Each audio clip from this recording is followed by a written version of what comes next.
Hello mga Kadu Entertainment, familiar ba kayo dito sa sneeze protector o tinatawag nilang Face shield. shield? Oo. Face shield, kala ko face shelf eh. Oo. Kaya hindi kami nakaintindihan itong aking entrepreneur dito eh.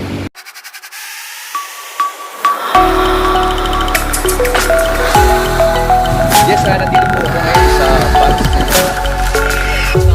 Asian Games.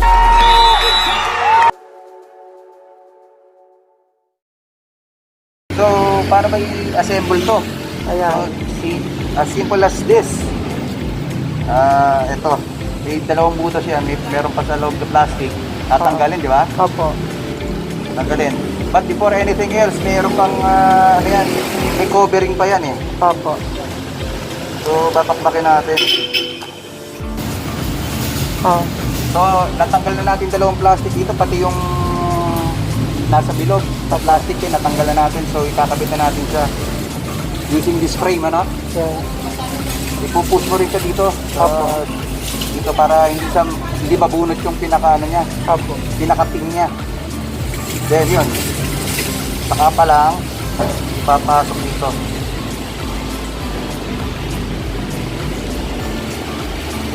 Papuntang harapan, ano? Yes, sir. Papuntang harapan. Then connect. To be connected dun sa frame.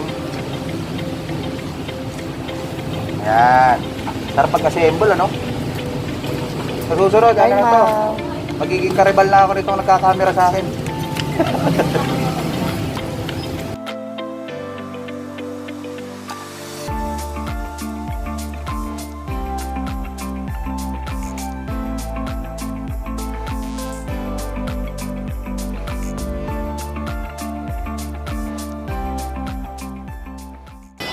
So, kumpleto na. Bibigay ko na lang to sa parents ko na senior citizen. Ang re-regalo ko for their own protection. Yan. Kasi sa mall ngayon, itong require eh. Ganitong klase niya. Face shield. Thank you.